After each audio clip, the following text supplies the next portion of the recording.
J'étais assis dans un coin mal éclairé du restaurant, regardant ma femme, Élise, vérifier son reflet pour la 3e fois dans son poudrier.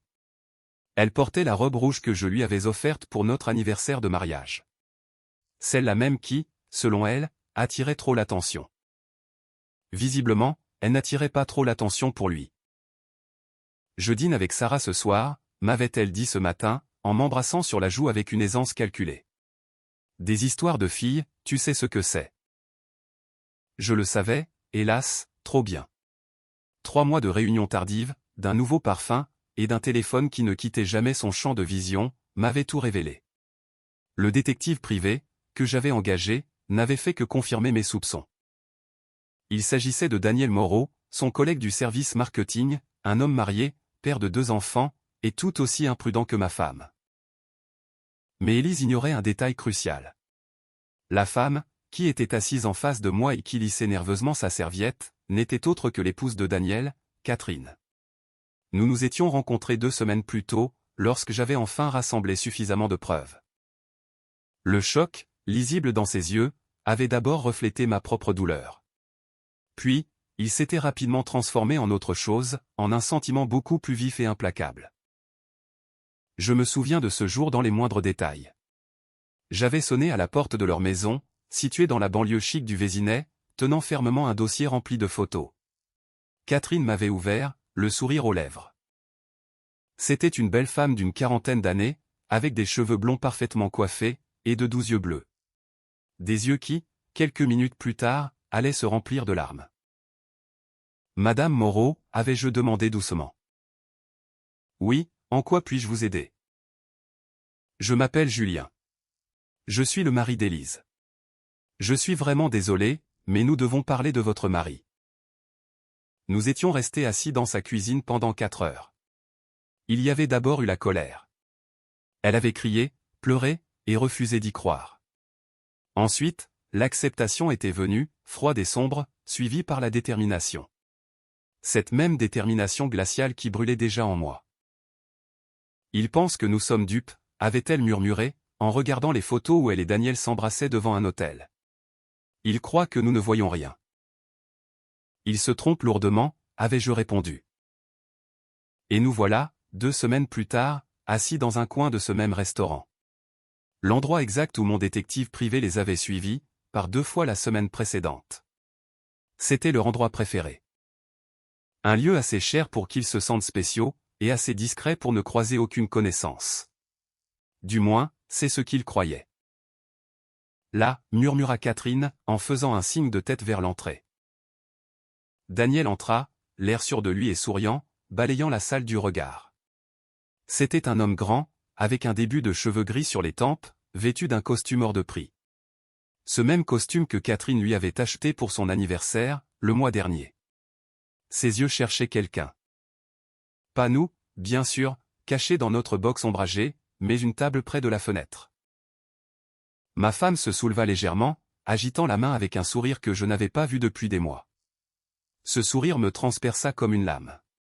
C'était le sourire de la jeune Élise, celle dont j'étais tombé amoureux 10 ans auparavant. Cette fille qui riait de mes blagues stupides, qui dansait avec moi sous la pluie, et qui avait promis de m'aimer pour la vie. Où était passée cette fille?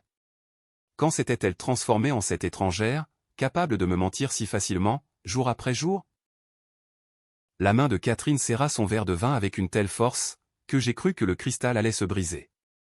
Son visage était pâle, ses lèvres pincées en une ligne fine. Je voyais ses doigts trembler légèrement.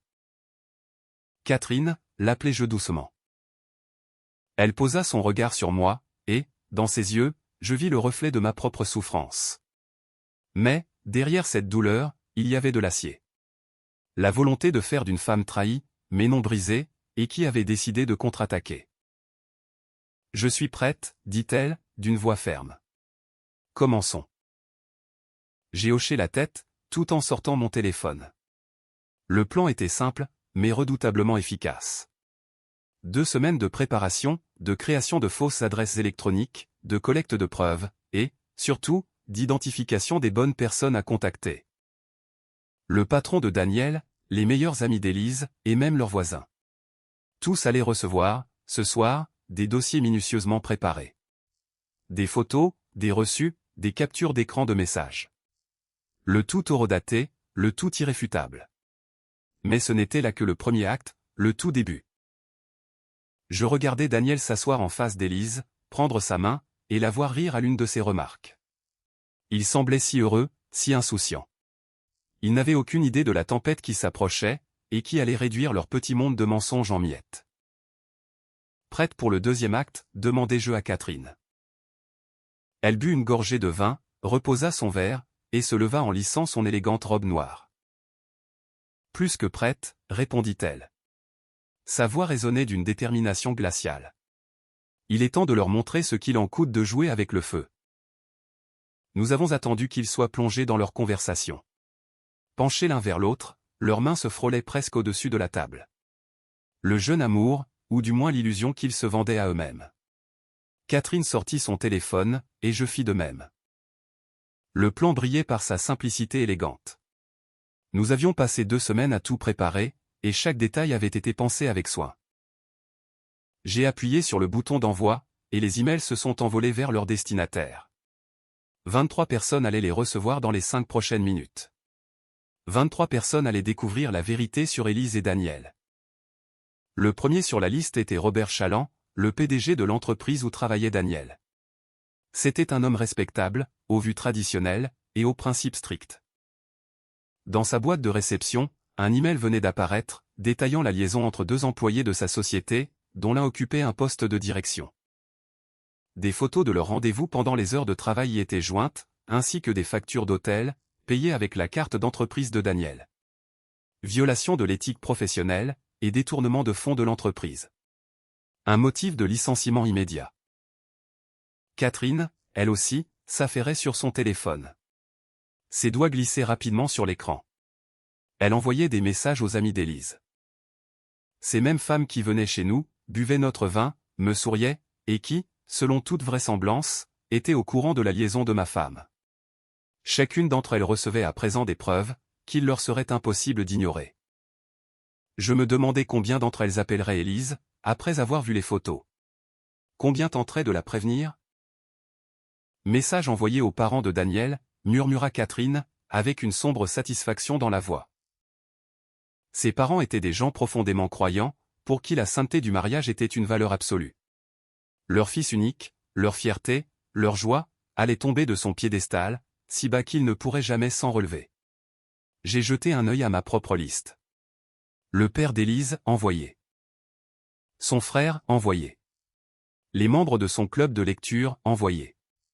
Les voisins, envoyés. Chaque message avait été personnalisé, et contenait précisément les détails qui causeraient un maximum de dégâts dans un cercle social précis. Mais le véritable coup de grâce attendait encore son heure. J'ai ouvert le dernier brouillon, celui destiné à toute l'entreprise d'Élise. Un envoi massif, qui toucherait chaque employé, de la femme de ménage jusqu'au conseil d'administration. L'objet disait « Avis important concernant une violation de l'éthique de l'entreprise ». Le texte adoptait un ton formel, comme s'il émanait des ressources humaines, mais le contenu, lui, était dévastateur. Il y avait les photos, les dates, et les détails de leur rencontre dans les bureaux après la fermeture. Mon doigt plana au-dessus du bouton d'envoi. C'était l'option nucléaire. Après cela, Élise ne pourrait plus jamais sauver sa carrière. Sa réputation serait détruite à tout jamais. Attends pour celui-là, dit doucement Catherine, en posant sa main sur la mienne. Garde-le pour la fin. Qu'ils regardent d'abord leur petite soirée romantique s'effondrer. Elle avait raison. La patience était de mise. La vengeance est un plat qui se mange froid. Et nous avions passé bien trop de temps à nous préparer, pour précipiter les choses maintenant. J'ai observé leur table. Daniel racontait quelque chose, en faisant de grands gestes, et Élise riait, la tête rejetée en arrière. Ce rire, qui autrefois faisait chanter mon cœur, sonnait à présent comme une insulte. Le serveur leur apporta du vin. Un vin rouge prestigieux, celui-là même qu'Élise et moi avions bu lors de notre premier anniversaire de mariage. Elle avait dit, ce soir-là, que c'était le meilleur vin de toute sa vie. Maintenant, elle le dégustait avec un autre homme. Le téléphone de Catherine se mit à vibrer. Elle regarda l'écran, et esquissa un sourire en coin. Son patron vient d'ouvrir l'email. Il appelle déjà sa secrétaire. Il exige qu'on lui passe Daniel immédiatement. Le téléphone de Daniel est sur silencieux, fis-je remarquer. Il ne l'entendra pas. Tant mieux. Catherine reprit une gorgée de vin. Laisse les appels s'accumuler. Imagine sa tête, quand il regardera enfin son écran. Mon propre téléphone se mit à vibrer. C'était un message du père d'Élise. « Julien, est-ce que c'est vrai? Il faut qu'on se parle. Tout de suite. » Je lui ai répondu brièvement, chaque mot est vrai. Je suis désolé que vous ayez à l'apprendre de cette façon. Sa réponse est tombée quelques secondes plus tard, viens demain matin. Nous devons discuter des actions et du fonds fiduciaire. Tout se déroulait exactement comme prévu. Les actions de l'entreprise familiale, que son père avait offertes à Élise pour notre mariage, valaient environ 3 millions d'euros. Mais, dans le contrat de mariage, que son père avait exigé, figurait une clause précise, en cas de divorce pour cause d'infidélité de la part d'Élise, les actions retourneront au fonds familial. Son père était un homme de la vieille école, pour qui la loyauté et l'honneur passaient avant tout. Élise venait de perdre son héritage. Catherine se leva gracieusement, rajustant sa robe noire. Elle était magnifique. Calme, concentrée, et d'une détermination mortelle. Il est temps de passer au deuxième acte, dit-elle. Sa voix était froide comme la glace.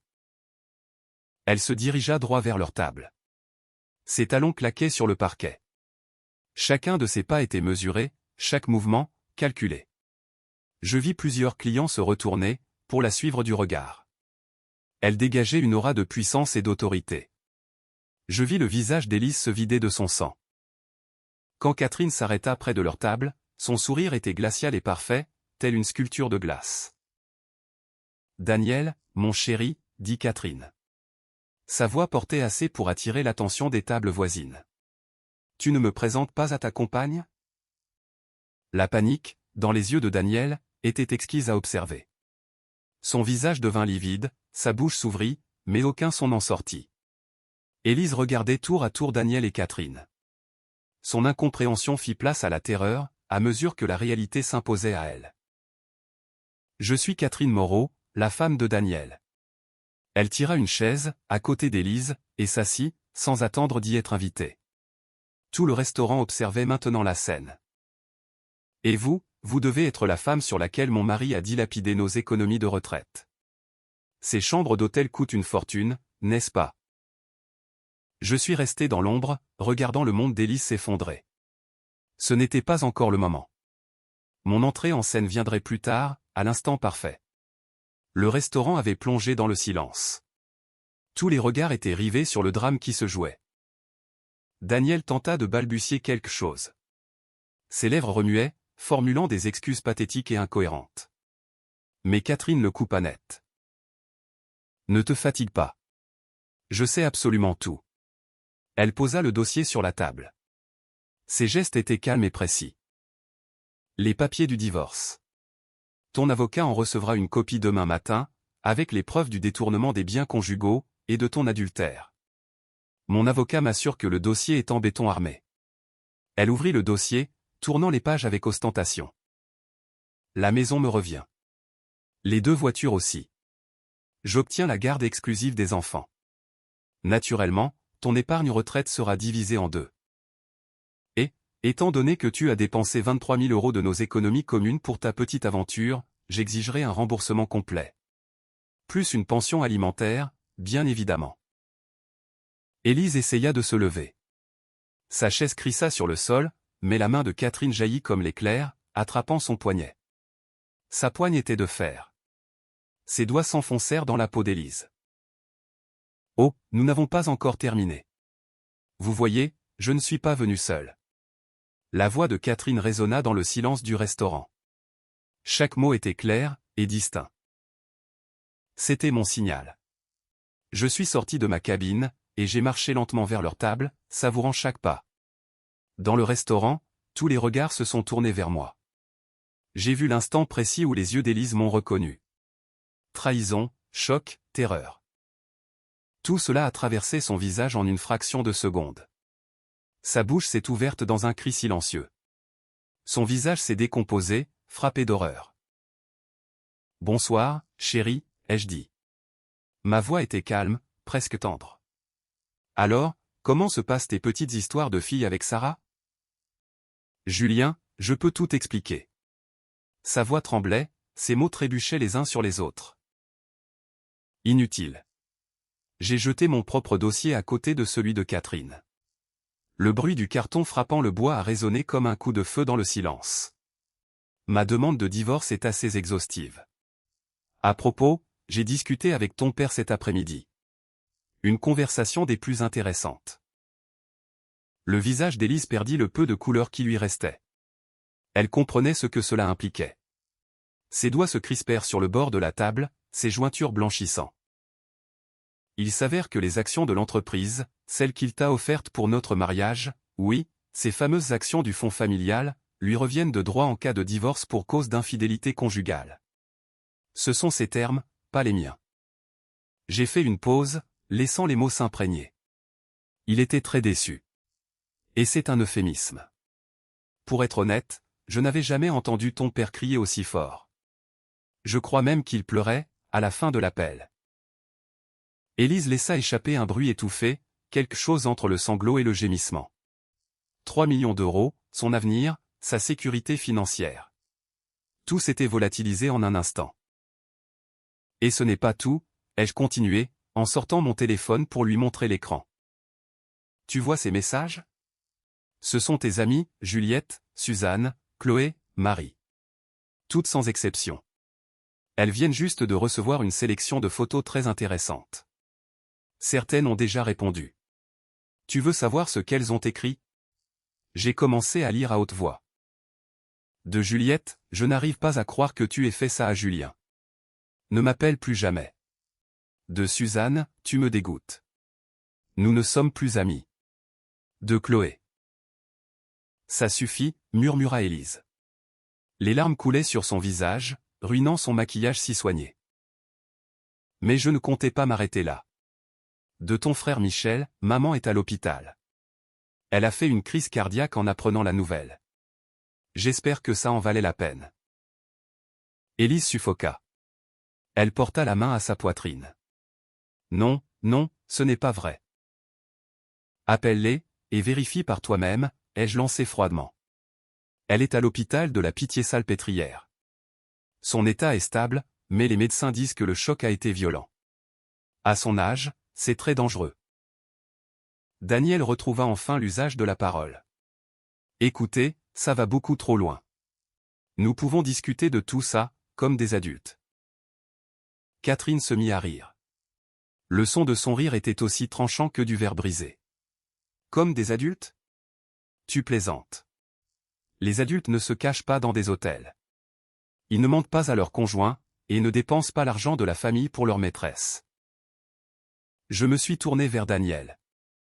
En parlant d'argent. J'ai eu une conversation très cordiale avec ton PDG, Robert Chaland. Un homme charmant, et très à cheval sur les principes. La clause de moralité de ton contrat est extrêmement claire concernant les relations avec des subordonnés. Surtout lorsque ces relations impliquent l'utilisation des ressources de l'entreprise à des fins personnelles. Daniel blêmit. Vous n'avez pas osé. Oh, bien sûr que si. C'est fait. J'ai regardé ma montre. En ce moment même, le conseil d'administration tient une réunion d'urgence. D'ici lundi, ton licenciement sera officiel, avec pour motif, faute grave pour violation de l'éthique de l'entreprise. Cela signifie que tu vas perdre non seulement ton emploi, mais aussi tes stock options, tes bonus annuels, et, bien évidemment, toute lettre de recommandation. Dans notre secteur, tout le monde se connaît, Daniel. D'ici mardi, toute la profession saura pourquoi tu as été renvoyé. Le téléphone de Daniel, posé sur la table, se mit à vibrer frénétiquement. L'écran s'illumina, saturé de messages et d'appels en absence. 2, 3, 5, 52. Les chiffres grimpaient à vue d'œil. Catherine se leva avec élégance, lissant sa robe une dernière fois. Nos avocats vous contacteront, pour tout ce que vous nous devez. J'ai regardé Élise une dernière fois. La femme que j'avais aimée avait disparu. À sa place se trouvait une créature pitoyable, en larmes, dont la vie venait de voler en éclats. Une petite partie de moi, une infime partie, a ressenti une pointe de pitié. Mais ensuite, je me suis rappelé ces mois de mensonges, les regards furtifs sur son téléphone, et la froideur dans notre lit. Adieu, Élise, ai-je dit doucement. Profitez bien de votre dîner. Au fait, j'ai fait bloquer toutes nos cartes de crédit il y a 1 heure. Ce sera donc à vous de régler l'addition. Catherine et moi nous sommes dirigés vers la sortie, les laissant tous deux pétrifiés à leur table. Les débris de leurs mensonges s'étalaient devant eux, comme un festin auquel ils ne toucheraient jamais. Les autres clients nous suivaient des yeux, et je pouvais déjà entendre les premiers murmures. Une histoire qui allait se répandre dans nos cercles sociaux, comme une traînée de poudre. Dehors, Catherine s'est tournée vers moi. Et, pour la première fois de la soirée, j'ai vu un sourire sincère illuminer son visage. Merci, Julien. Non, ai-je répondu, en inspirant profondément l'air frais de la nuit, enfin libéré du poids de la trahison. C'est moi qui te remercie, Catherine. La vengeance, servie froide et calculée, avait une saveur bien supérieure à n'importe quel dîner qu'ils avaient pu prévoir. Nous avons tourné les talons et nous nous sommes éloignés, laissant derrière nous les ruines de leur trahison. Prêts à commencer une nouvelle vie, libérés de tout mensonge.